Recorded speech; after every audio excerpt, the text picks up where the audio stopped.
Assalamu alaikum. My name is Sarakhtar Zuman. Today once again I have brought something very inspirational and totally motivational.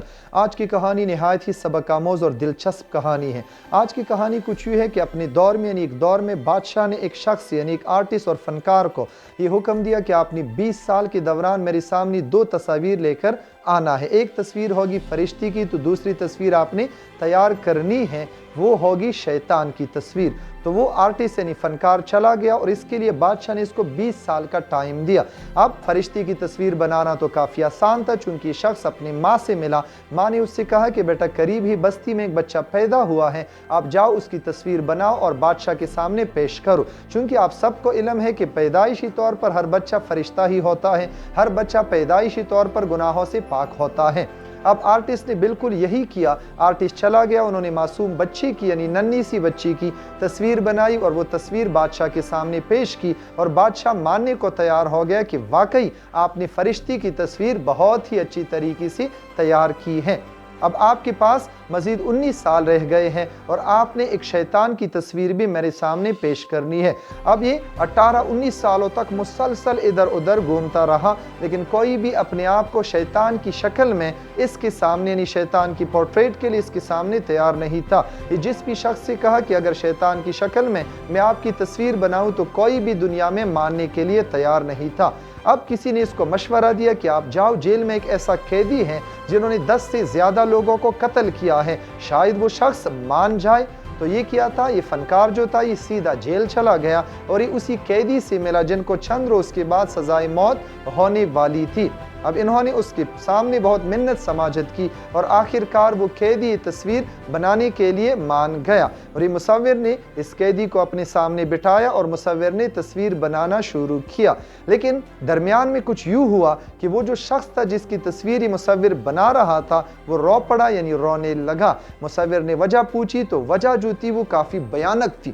وجہ یہ تھی کہ اس مصور کو اس شخص یعنی اس قیدی نے بتایا کہ کیا آپ وہی مصور ہو, وہی آرٹسٹ ہو جس کو بادشاہ نے 20 سالوں تک یہ کام دیا تھا کہ آپ نے 2 تصاویریں میرے سامنے پیش کرنی ہے, ایک تصویر فرشتے کی تو دوسری تصویر شیطان کی.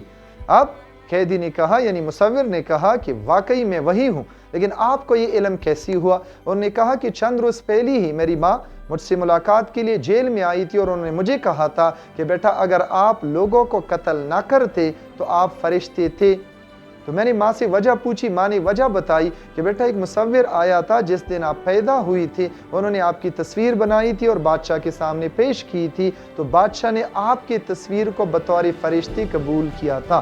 تو آج میں اس لیے رو رہا ہوں کہ اگر میں یہ ساری گناہیں نہیں کرتا, غلطیاں نہیں کرتا, غلط کرتوتوں نے مجھے شیطان بنا دیا ہے.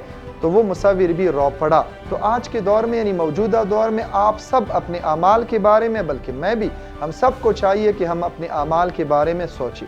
پیدائشی طور پر ہر بچہ پاک ہوتا ہے, وہ فرشتہ ہی کہلاتا ہے, لیکن بعد میں اس کے غلط کام, اس کے غلط کرتوت اس کو شیطان بنا دیتی ہے. تو آج کی کہانی مجھے پتا ہے انشاءاللہ آپ سب کو ضرور پسند آئے گی کیونکہ آج کی کہانی زبردست اس وجہ سے تھی کہ پیدائشی طور پر ہم سب پاک و صاف ہی پیدا ہوتے ہیں, لیکن اللہ نہ کرے کہ ہمارے اعمال ہمیں شیطان بنا لے. ہمیں چاہیے کہ جس طریقے سے ہم پاک صاف اس دنیا میں آئے تھے اور جب ہم اس دنیا سے رخصت ہونے لگے اللہ پاک کے ساتھ ہماری ملاقات پاک صاف حالت میں ہو. اللہ پاک ہماری اور آپ کی چھوٹی چھوٹی کاوشوں کو قبول فرمائے اور ہم اور آپ کو نیک اعمال کرنے کی توفیق عطا فرمائے. اور انشاءاللہ آنے والی جو کہانی ہوگی وہ اس سے بھی زبردست ہوگی. لیکن آج کی کہانی موٹیویشنل, انسپریشنل, بلکہ آپ کی زندگی تبدیل کر سکتی ہے. آپ جب اکیلے بیٹھ جاؤ تو اس کہانی پر لازمی غور کیجئے گا کہ آج میرے اعمال کیسے ہیں. پیدائشی طور پر تو میں اس دنیا میں پاک صاف آیا تھا, لیکن آج ہمارے اور آپ کے اعمال میں بہت بڑا فرق آیا ہے, یعنی بہت ہی واضح فرق آیا ہے. تو اللہ نہ کرے کہ اس واضح فرق کی وجہ سے ہم اور آپ جہنم میں چلے جائیں. تو ہمیں چاہیے کہ ہم لوگوں کو بھی اچھی اچھی کاموں کی تلقین کرے اور خود بھی اچھی اچھی کام کرنے والے بن جائے. انشاءاللہ آج کے بعد جو کہانی ہوگی وہ اسی بھی زبردست ہوگی. تب تک رکھیے گا اپنا بہت سارا خیال اور سرختر زمان کو اپنی اچھی اچھی دعاؤں میں یاد رکھیے گا. والسلام, اللہ حافظ, تھینک یو سو مچ.